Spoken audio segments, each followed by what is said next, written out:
आप देख रहे हैं विजय टाइम्स न्यूज, खबरें याफ्ता। यूपी की सियासत भी क्या रंग ला रही है, क्या जोरों शोरों पे सरगर्मियां चढ़ रही हैं, क्या चुनावी खुमार सर चढ़ के बोल रहा है, ये आपसे कहीं अछूता नहीं है।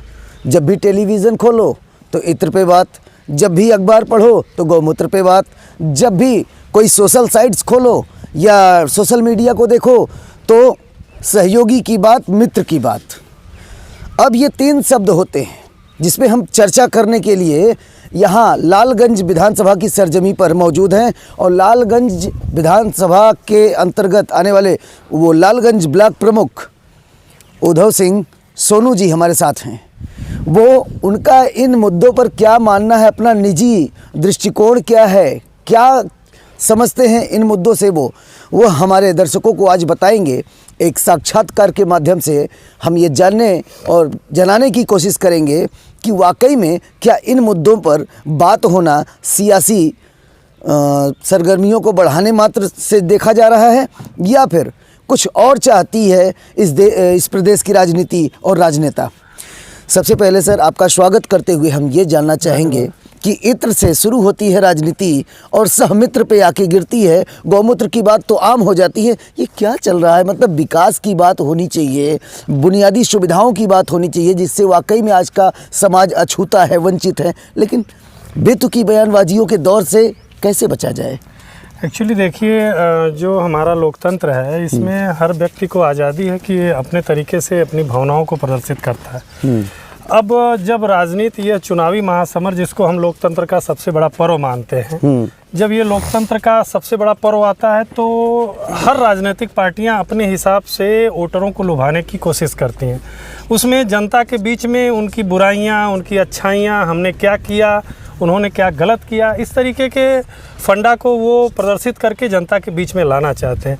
हम कह रहे हैं कि अगर 5 साल पहले, अगर इतने दिन से अगर ये सब बातें थीं तो इत्र को लेके जो आज राजनीति गर्म हुई है तो ये चीज़ें तो बीच में भी हो सकती हैं, लेकिन जब चुनाव का समय आएगा उसी समय इत्र की बात होगी, उसी समय गौमूत्र की बात होगी, उसी समय हर तरीके के फंडा अपनाए जाते हैं ताकि लोगों को दिग्भ्रमित किया जाए कि ये पार्टियां जो है कि इन्होंने इस तरीके का किया, ये इतने पैसे रखे, ये इतने चोरी किए, हमने ये विकास किया, उन्होंने ये घोटाला किया। ये सबके अंदर है।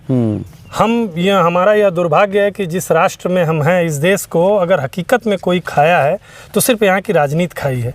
आप उठा के बाहर देख सकते हैं कि जहाँ राजाज्ञा है, चाहे दुबई हुआ, चाहे इस तरीके के तमाम ऐसे देश हुए, चीन हुए, रसिया हुए, आज इतना जो विकसित होते गए, जो इतना बढ़ते गए, उनका यही कारण रहा कि वहाँ एक शासन है, राजा शासन है या उस तरीके का है, तो उनके अंदर चोरी करने का मन नहीं होता है। वो देश के प्रति रहते हैं क्योंकि उनको ये नहीं है कि हमें फिर चुनाव लड़ना है। मेरी जो यह व्यक्तिगत सोच है, मैं अपनी बात को आपसे शेयर कर रहा हूँ। तो आज वो चीज़ें पर्यटन से दुबई है जिसका सिर्फ मात्र सहारा पर्यटन है, लेकिन हमसे और आप हमारे देश से 100 गुना ज़्यादा है। हमारे यहाँ की खनिज संपदा, हमारे यहाँ की अर्थव्यवस्था इतना बढ़िया होने के बावजूद आज हम विकासशील देशों में आते हैं, इस तरीके की चीज़ों में आते हैं। तो इसके कारण सिर्फ यहाँ की राजनीति है। 5 साल तक हम राजनीति किए, 5 साल बाद फिर जब हमको अगला आना रहता है तो उसके प्रति हमारा जो सिस्टम है वो अलग तरीके से कार्य करने लगता है। चाहे जो पार्टी हो, मैं किसी पार्टी का नाम नहीं लेना चाहता, जी। लेकिन चाहे जो पार्टियां हों वो अपने सगुफे से इन चीज़ों को आगे बढ़ाती हैं, जनता के बीच में अपने वादों को, अपनी बातों को सिर्फ रख के अपने वोट बैंक को बना रहे। धर्म के नाम पे, मजहब के नाम पे, जाति के नाम पे सिर्फ यहाँ की राजनीति, यूपी और बिहार की राजनीति तो सिर्फ इन्हीं मुद्दों पे टिकी है। हर जात के अलग अलग नेता हो गए हैं, उनके अलग अलग वोट हो गए हैं। वो अपने वोटों को किस तरीके से मोटिफाई करके, किस तरीके से व्यवस्थाओं में ला के पैसे के आधार पर बस खाली टिकट देना है, उन तरीके से बस जनता, अब जनता भी वही है। उसी तरीके से हम अगर जात में न बटें, हम अगर धर्म में न बटें, हमें सिर्फ देश का विकास चाहिए तो स्थिति कुछ और होती।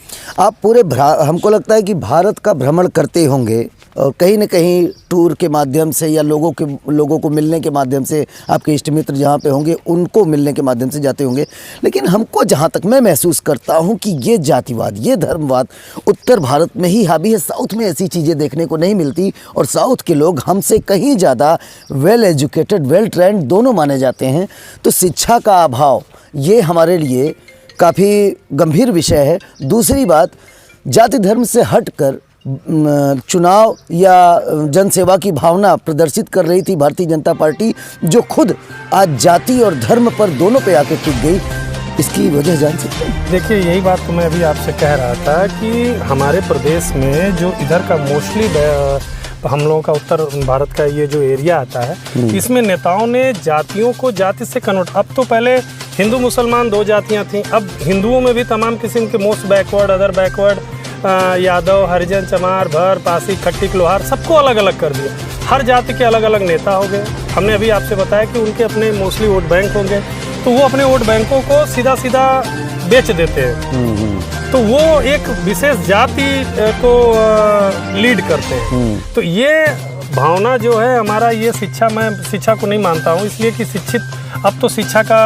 अब देख रहे होंगे कि ऑनलाइन चीज़ें, कंप्यूटर, इंटरनेट का ज़माना आ गया है। छोटा सा बच्चा माँ की कोख से पैदा हो रहा है, 2 साल बाद उसको मोबाइल चाहिए, तो नॉलेज तो अब सबके पास है, लेकिन अभी हम लोग जातियों से उठ नहीं पा रहे हैं। यादव समाज है, उनके नेता हो गए, भर समाज है, उनके नेता हो गए, हरिजन समाज है, उनके नेता हो गए, और इन नेताओं की कोई भूमिका नहीं है, बस अपने अपने समाजों का वोट लेके एक बड़ी पार्टी से वो सिर्फ मिल के और आज अपना अलायंस करके, चाहे उनका विचार हुआ सपा में, उनका विचार हुआ भाजपा में, उनका विचार हुआ बसपा में, जो भी राष्ट्रीय पार्टियां हैं, उनमें लग के सिर्फ अपने समाज की बात करके, अपने समाज के लोगों को बेवकूफ़ बना के, उन लोगों से अलायंस करके और जातियों के नाम पे धन लेके और 5 साल मौज कर रहे हैं। और ये एक बात कहना चाहूँगा सर, आप लालगंज विधानसभा से सरोकार रखते हैं, आप वो यहाँ के जनप्रतिनिधि हैं ब्लॉक के। यहाँ पर एक बहुजन समाज पार्टी के विधायक जी हैं और अभी उनका टिकट तय माना जा रहा है, बाकी पार्टियां सस्पेंस में हैं, वो अपने कैंडिडेट्स निर्धारित नहीं कर पाई हैं। तो उन्होंने अपने एक स्टेटमेंट में कहा था, हम लोग प्रेस कॉन्फ्रेंस में थे, कि हमने एक विपक्ष का एमएलए होने के बावजूद, हमारी पत्नी श्री सांसद हैं, हम विधायक हैं, अपनी निधि से अधिक काम इस लालगंज को दिया है, शासन से स्वीकृति कि लगभग वो अरब तक गिना रहे थे बात को। क्या ये वास्तविकता है? देखिए, मैं किसी सांसद या जो मौजूदा विधायक हैं, मैं उनके विषय में कोई टिप्पणी नहीं करना चाहता।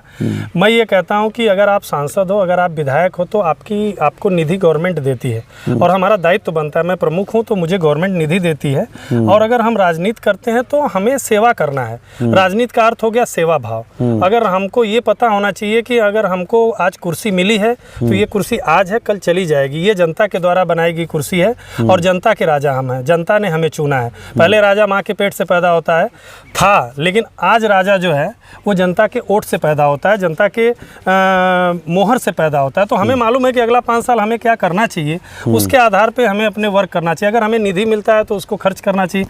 अगर सांसद जी ने अपने निधि को खर्चा किया है, विधायक जी ने किया है, तो यह जनता जान रही होगी, उनके वोट से लगे होंगे, ये जनता उसको बखूबी जान रही होगी। अगर उन्होंने बहुत अच्छा कार्य किया तो आने वाले चुनाव में वो फिर विधायक। एक अंतिम प्रश्न के रूप में मैं जानना चाहूँगा कि स्थितियों का यदि हम आकलन लें, सच सामने लाने की कोशिश करते हैं कि होना क्या है, लालगंज विधानसभा एक अहम भागीदारी रखती है पूरे आजमगढ़ में, क्या स्थितियाँ बन रही हैं? नहीं, आप आजमगढ़ की बात कर रहे हैं, ओनली लालगंज विधानसभा? ओनली लालगंज की। देखिए, लालगंज विधानसभा हमेशा से माना गया है कि मोस्टली बैकवर्ड ज़्यादातर और बहुजन समाज पार्टी। तो यहाँ पे बसपा के लगातार विधायक रहे हैं, बीजेपी के एक बार हुए थे नरेंद्र सिंह, इसके बाद बेचई सरोज हुए, उनकी यहाँ पे माइनॉरिटी का भी काफ़ी अच्छा वोट रहा है। तो लालगंज विधानसभा भी जातिवाद से पूर्ण तरीके से परिपूर्ण है। यहाँ पे भी जो भी होगा जातिवाद को देखते ही हुए ही होना है। नेक्स्ट बार, इसके पहले के चुनाव में बीजेपी सेकंड रनर थी, जबकि मोदी लहर था, बहुत ज़्यादा बीजेपी का हुआ था, तो सेकंड में आए थे और आज़ाद अरिमर्दन जी यहाँ पे निर्वाचित हुए थे। और बात अगर आजमगढ़ की करें तो क्या होना है? आजमगढ़ की भी अगर आप बात करें तो मेरे हिसाब से पूरे इस जनपद में जो स्थितियाँ अब तक रही हैं 200 विधानसभा में, इसमें सबसे ज़्यादा बसपा और सपा, इन दोनों का लगभग कभी सपा 20 होती है, कभी बहुजन समाज पार्टी 20 रही है। अमूमन इस बार भी ऐसा मुझे कुछ देखने में नहीं मिल रहा है कि जातिवाद से ऊपर उठ के किसी एक पार्टी को 200 विधानसभा जनता सौंप दे, ऐसा नहीं लग रहा। आज भी उसी मानसिकता से लवरेज यहाँ के लोग हैं, जो कि अब यहाँ का कोई भी चुनाव जो भी है अदर बैकवर्ड और उस जाति का जो टिकट लेके आएगा, अगर समाजवादी पार्टी है तो ये मान के लोग चलते हैं कि माइनॉरिटी के वोट और यादव बंधु और भर समाज से अगर गठबंधन हुआ है तो वो लोग, एंड कैंडिडेट अपने व्यवहार, अपने बिहेव, अपने जो जनता के बीच में उसकी अपनी प्रिस्क्रिप्शन है, जो अपना उसका चेहरा है, उसके आधार पे कुछ वोटों को खींच ले तो अलग बात है, नहीं तो आज भी जातिवाद और व्यवस्थाओं से परिपूर्ण ही है यह विधानसभा और यह जिला। तो दोस्तों समझ ही गए होंगे कि एक जनप्रतिनिधि ने अगर इन सारी बातों का जिक्र किया है तो होना क्या है। आएगा 22, क्या है चॉइस, ये आपके हाथों में है। ख्वाहिश अपनी पूरी कर लीजिएगा, तमन्ना कहीं छूट न जाए। परिवर्तन करना है कि योगी सरकार को रिटर्न करना है, ये आपके हाथों में है।